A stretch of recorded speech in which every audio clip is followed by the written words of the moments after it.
I think that take a step back. So for a long time, it was IPAs. IPA, and then it was that West Coast piney, resiny sort of. Yep. And then in the 90s and everything, and then it became East Coast IPAs, and then sours are big and everything like that. And now I think the next frontier is going to be botanical beers. You start seeing a lot of breweries incorporating those ingredients and pine needles. Pine needles, spruce tips, hibiscus. Yep. I like the hibiscus. Different things, dandelion root, chicory, all these different herbs. What was the thing that the Brewers Collective did? The pine needles. No, but it's spruce juice. Spruce juice. Yeah, that's what it is. Yeah, actually, that's so weird. It's like a, I like that beer. I actually have that on tap here. Oh, did you? Yeah, nice. Yeah, thank you, Tim. Yeah, thanks, Tim, for the delicious. And just to cite that out, when you first started, you had a lot more guest taps as you're trying to build up your reserves, and now you're left with one guest tap. Filled out your tap line.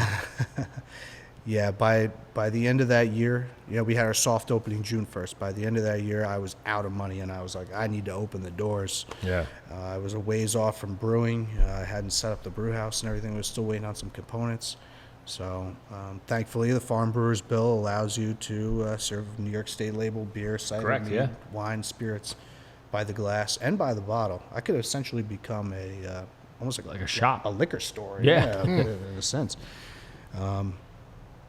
But thank goodness for the Farm Brewery Bill, because I would have been in a very tight situation. I think that's what it was designed for, right? To get some of the new businesses up and running, and then be able to then afford to get the full license where they can use the New York State.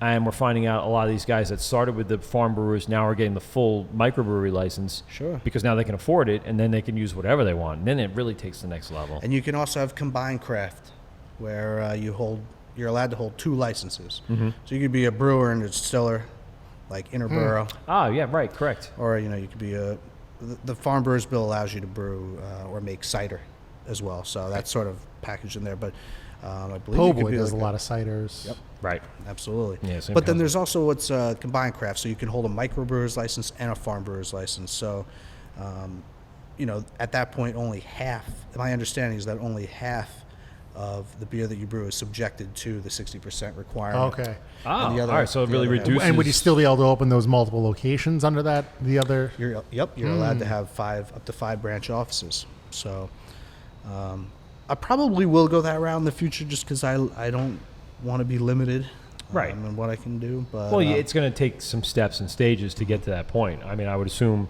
as you go along and then you start paying back the loans that you take and everything, it's going to be a process. But you'll get there. I like I said, the beer's solid, so it should sell itself in the end. Yeah, absolutely. People will be here.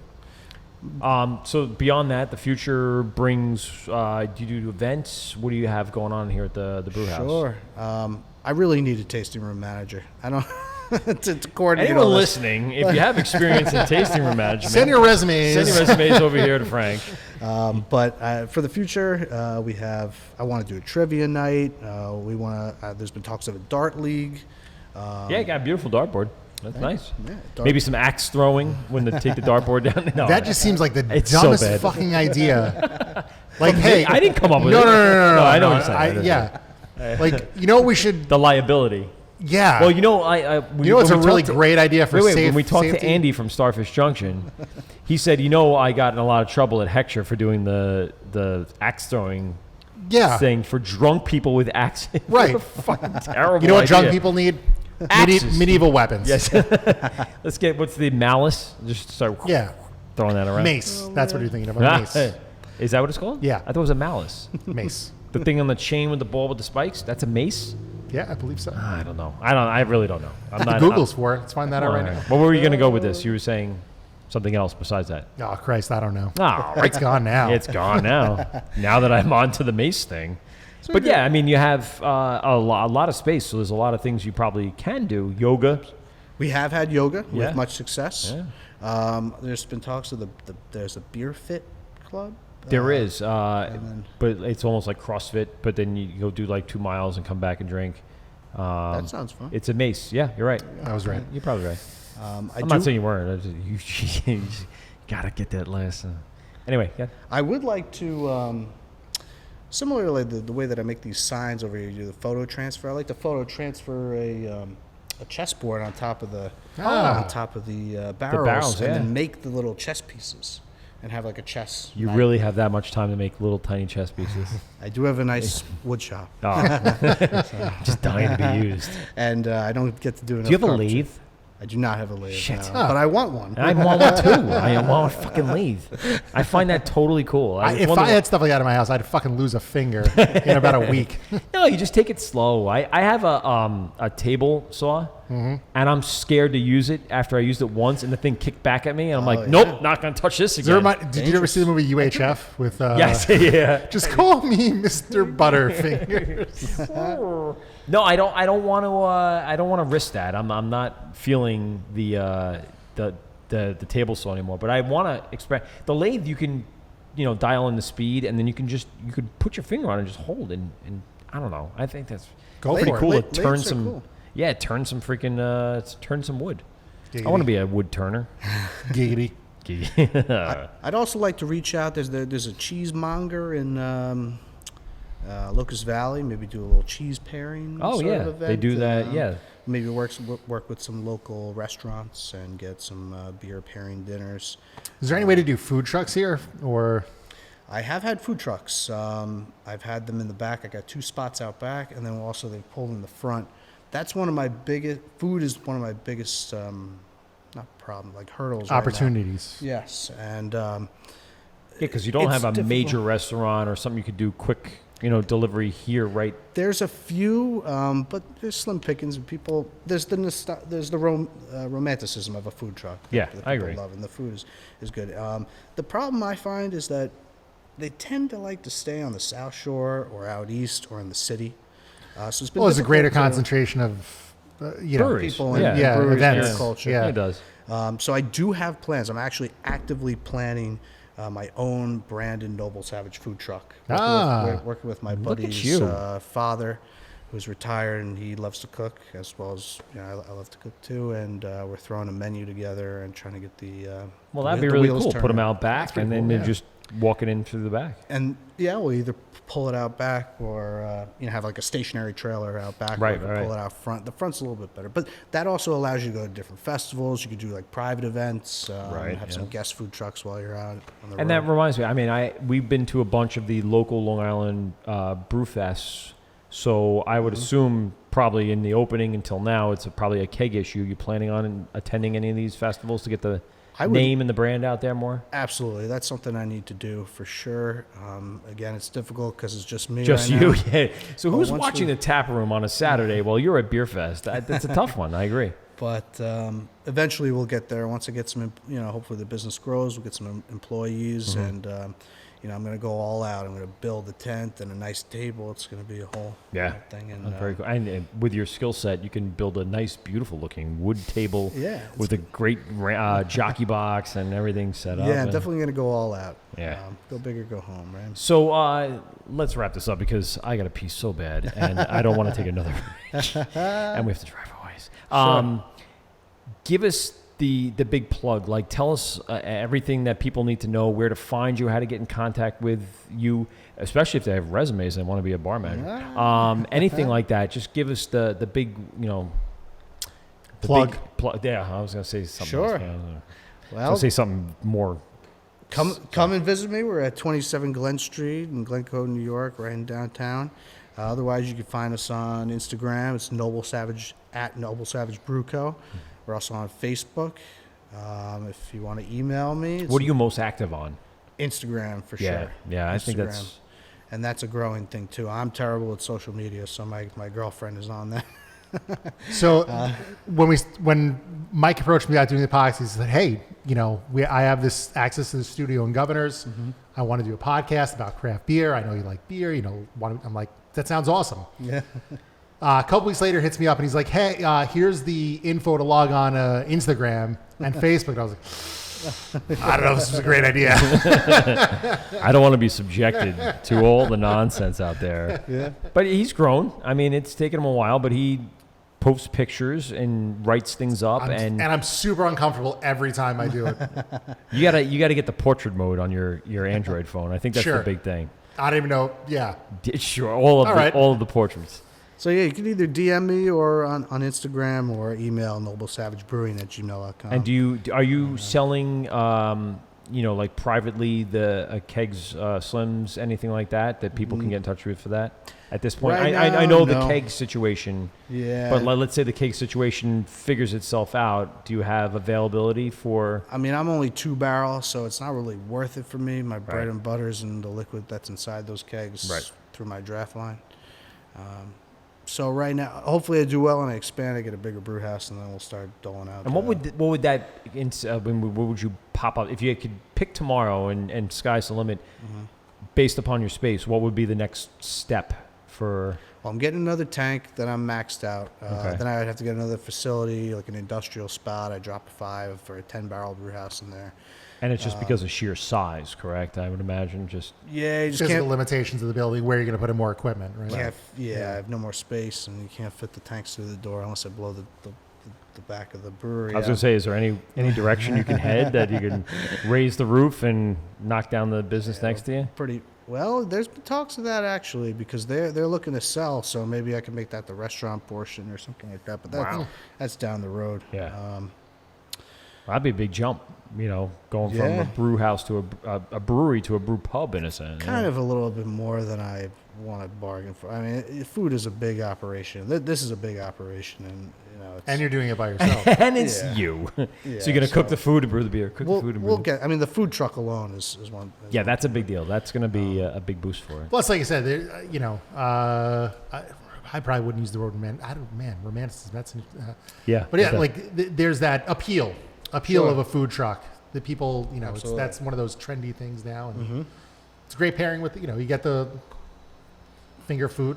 Yeah, I think so too. When you said it. Yeah. Also, I don't think I ever actually finished explaining what was in here. No. Oh, you didn't? Oh, shit. 2-row. Yes. I'll do it quickly. 2-row. No, no rush. Barley. Take it slow. Crystal 60. Yes. From Hudson Valley Malt. Then the chocolate malt that he makes is fantastic. A little roasted barley. Hops is Cascade grown on his farm. And then we got some Irish ale yeast, which is actually propped up by John Green. Ah, look at him go. So is that what he's doing now? He does everything. He does consulting, he does advising, he does he's everywhere. Every time I see him, he's like, hey, but he came to the Hextra State he was at LI Brewfest in Farmingdale. He was there and he stopped by and hung out for a little while. He was, pouring for Dubco for a little bit. And I forgot his last name, and I was like, oh, John, yeah. But he was with somebody else, too, before that, before he was with Dubco, and he was consulting with them. And Maltman Canning. He's with Maltman. He's fucking everywhere. And I'm like, John, I can't keep up with you every time. I just can't keep up with what you're doing every time. So, he does. He's all over the place. He's like one of those staples, Long Island staples, everywhere you find him. I mean, obviously delicious. Everything that we've had today has been unbelievable. The fucking place is gorgeous, too. Yeah, I mean, I just can't get over how much I just want to set up my bed over there and just hang out here, because it's what I would imagine, I would picture my basement wanting to be. I set my hammock up between the pool. Now that's scary, because I'd actually do that. If I owned a brewery and had beer on tap, I'd probably do that at least once or twice. Have like a sleepover. Can you do that? Is that a New York State brewery? Is that an event? Sleepover at the brewery. Pajama party with blow up air mattresses. Speaking of events and things I want to do here, back before when I was getting the business going, I was selling homebrew workshops. People would come to my barn, and I would explain to them how to brew, and it would be like an intensive. There'd be like a lecture component and whatnot. And I want to do that on a grander scale here. I got the projector now, and do like a PowerPoint presentation and show them the various stages of brewing, and you make sure when you said the word, it has. What's it like to go from a home brew to commercial? Yeah, and what it takes and what the investment is, and just so people are educated in what they're going to get into before they venture into this crazy world that, you guys all live in, and I would never want to go into. I'm happy watching it from afar and reporting on it. Yeah, absolutely. There's the start your brewery thing, and then there's also people who don't necessarily want to start one, but they want to know more about the beer. And absolutely. What are the ingredients? What's the process? We'll give it a little lecture. We'll bring it back. Well, maybe we could set you up with Mark. Mark's doing some of those educational lessons. I'm sure he'd like to not do it himself. And so that would be a nice little avenue for you to be part of, because then you'd have a real brewer in their place, or even you can host it here and they come up and co-sponsor the event. That's actually not a bad idea. We'll put you in touch. Sounds good. They do some great stuff, and they have like 101 classes, but then they also have a little more advanced classes. He was a home brewer himself as well, so I think having it the facility like this as opposed to being in a bottle shop would definitely help you out. That'd be very cool. Then you have them here, and then you can just start serving them beer at the end. I do like, we're talking about hopscotch, right? Yes, hopscotch, yeah. Hopscotch. I do love what he's doing over there in terms of all the charcuterie boards and the donut garnishes and things like that. That's something that the fancy stuff with your pinkies out. That's definitely something that interests me. It was all very much like craft food, if you want to call it that. It's Ryan in the back who has a culinary background, and they have a very small kitchen, and they're looking to expand it, but they're looking for new ways to kind of attract and pair with local beer that's out there. And doing a great job. Like that little chocolate mousse in the stout. Yeah. It's like a fucking ice cream sundae. Yeah. An adult beverage that's delicious. A stout float. Yes, that's what it was. Yeah. Yes, with the wafer. That had the wafer in there. I was like, I would just eat the shit out of that wafer. And as soon as that was stuff, come right out of my mouth. But that's something that you can, like if you did have a food element here, it would be one of those, elements that would separate you, especially up here. Home run. Exactly. Sure. Yeah. Well, thank you very much, dude. Yes, thank you. Thanks for hosting us again on the last minute. It was welcome anytime. Yeah. So for all those who didn't hear at the beginning of the show, or maybe I didn't even mention it, the studio was under a fire inspection. The fire inspector came through Governor's Comedy Club and had to go through the whole thing, and we probably may not have gone on at 8 o'clock. It might have been potluck on the time, so I didn't want to kind of keep us waiting, hanging out in the back, or just sitting around. So I said to Pete, talk to Frank and see if he's okay with having us up here, and no problem. Came right up and set up our nice little mobile rig, and we had a great time. And funny story, it was actually Fire Marshal Bill doing the inspection. Let me tell you something. I can't do that as well as I used to. When I was in I'm going to say 10th grade, I used to do the shit out of that impression when I had shorter hair and I looked. Fucking Living Color. It was a great movie. Throwback. Great show, right? Great series. So thanks very much again. Thanks for having us. Great times. Go to Noble Savage Brewing Co. Noble Savage Brew Co. Noble on Instagram. Savage Brew Co. That's right. On Instagram, Twitter, Facebook. Go ahead and just the Google pictures search don't it. do it justice too. By the way, it looks very nice on Instagram, and it's a lot bigger in person, wide open space. You can hear the echoes in our mics tonight. So it's true though. I get that a lot, and it's clean and it's nice. We talked about this earlier before we came on air. A lot of the tap rooms are in industrial areas. You're on a main street. The tap room's gorgeous. It's an awesome place to hang out. Yeah, man. Thank you. Other question: are you dog friendly? Absolutely. There we go. And I'll be up here in just a few weeks. So long as they are service animals. Yes. Is that the way around? Yeah, Pete's suffering from PSTD. I mean, from the third baby that's coming.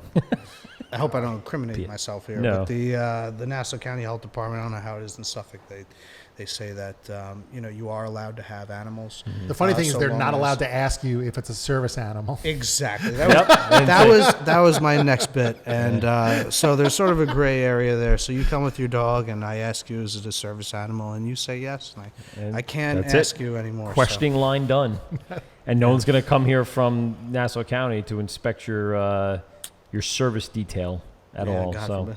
No, it's never gonna happen. Just BMI is right behind him in a truck. Hey, I heard there was some service issues there. No, get out of here. Man. All right. Well, listen. Thanks very much. Everything we've had has been awesome, and so we'll continue to promoting what you do, and we have some stuff for you that we're gonna take a picture before we pack up and get out of here. Sure. And I'm actually really antsy to get back up here because this is a really cool space. Like, I feel very comfortable in here. This is like my motif, just so you know. Like, this is my vibe. The wood, the browns, the darks, everything is like that. This is me. I feel like I designed it. That's why I didn't. No, because I'd ruin it. I'd find a way to fuck it up really bad, but you didn't fuck it up, Frank. You did a great job. Thank you. So this is the Wort with Mike at PeteGovsRadio.com. We want to thank, again, Frank for hosting us. And Pete,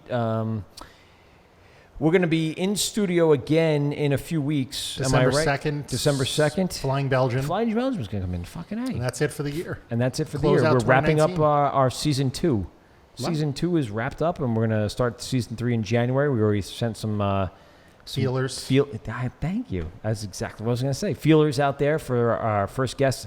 I have something planned. I think I want to do something pretty big. So we'll make this happen here in 2020. And for the most part, 2019's been fucking awesome.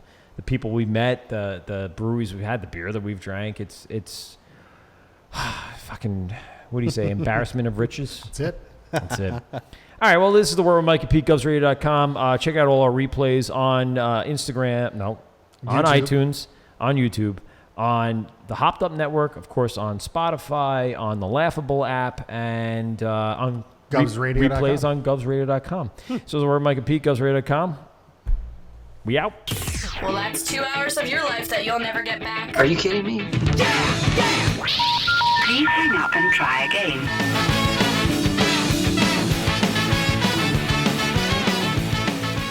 Wort on Govs Radio. I hope you're drunk enough.